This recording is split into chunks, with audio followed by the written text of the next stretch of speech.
Getting you the latest coming in from Ukraine as the Russian offensive continues for the fifth straight day. We are starting off with some breaking inputs coming in at this point.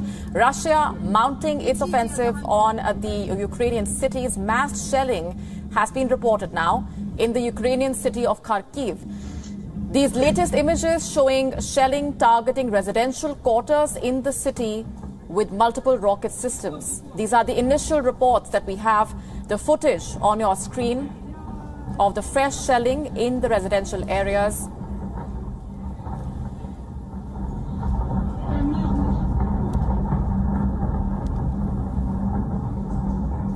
As the Russian forces continue to mount that offensive against Ukraine, this is the fifth day of the Russian invasion of the country. The humanitarian fallout has already been a matter of concern, with 500,000 fleeing the country as fighting rages on. And now there has been fresh shelling in the city of Kharkiv, which has now been hitting the residential areas. Those images on your screen, just a sample of the destruction that the country has witnessed ever since Russia launched that attack against Ukraine.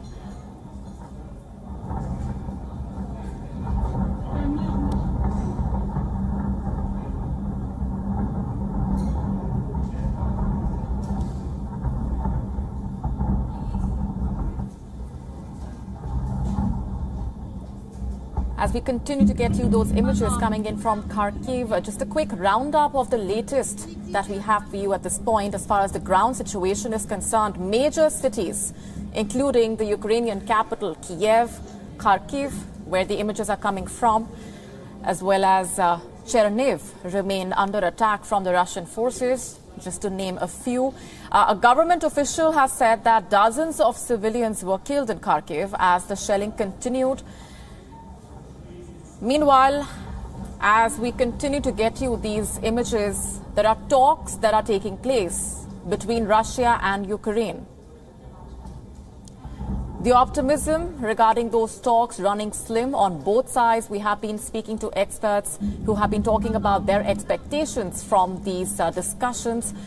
Ukraine earlier, remember, maintained that they will not be giving away even an inch of their territory during those talks. Russia, on the other hand, has not been categorically clear about its intentions ahead of the dialogue, but the dialogue certainly has gone ahead after a lot of speculation and a lot of back and forth.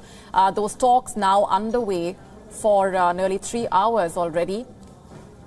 The Ukrainian and Russian delegations meeting after there was speculation about the talks going ahead, and the expectations have been running low.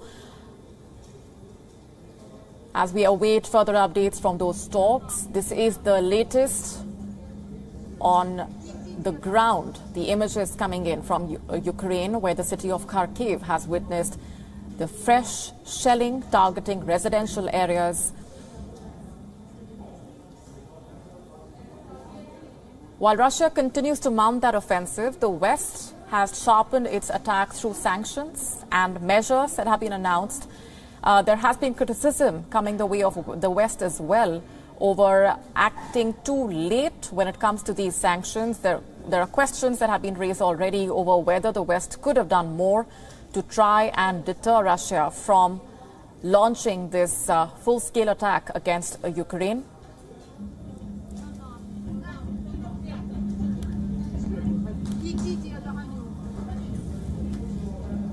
Now, this is the fifth day of the Russian invasion of Ukraine. Let's tell you more about where things stand at the moment. The U.S. State Department has announced that it is suspending operations at the Belarus embassy and has authorized voluntary departure of non-emergency staff from the Moscow embassy. This comes after, late on Sunday, the U.S. asked its citizens in Russia to immediately leave the country via commercial flights. Negotiators for Kiev and Moscow are holding talks at the Ukraine-Belarus border, but expectations are not high, to say the least. Ahead of those talks, Ukraine said that they aim for immediate ceasefire and withdrawal of Russian troops from the negotiations. In his latest address, the President of Ukraine, Volodymyr Zelensky, has called for Ukraine's immediate accession to the European Union. Responding to his appeal, the European Council chief has said, I'm quoting, there are different opinions and sensitivities within the European Union on enlargement. Heavy street fighting continuing on the ground in Ukraine. Blasts were heard in Kiev and Kharkiv this morning. And just a short while back, we got you those images from Kharkiv of fresh shelling. A residential building in the northern city of Chernihiv, meanwhile, was hit by a missile. Reports suggesting, meanwhile, that Belarus is preparing to join Russia in its invasion of Ukraine. This comes after the people of Belarus voted for a referendum on constitutional change, as part of which Belarus has voted in favor of giving up its non-nuclear status. We know what does it mean for Belarus to be nuclear. It means that Russia will put nuclear weapons in Belarus. And this is a very dangerous path.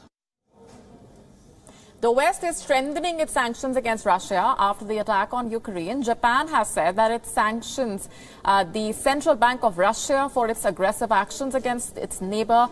With that, Japan has also sanctioned the Belarusian President, Alexander Lukashenko, and other senior officials for their involvement in the Russian invasion. The Japanese Prime Minister held talks with Volodymyr Zelensky, and as per the Ukrainian president, Japan has allocated $100 million to the already approved aid to the country.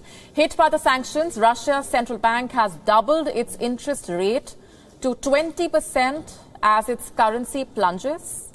Russia has announced that the Moscow Stock Exchange will remain closed today. The Kremlin, on the other hand, says that Moscow will ride out the economic sanctions and that President Putin is focusing on the economy.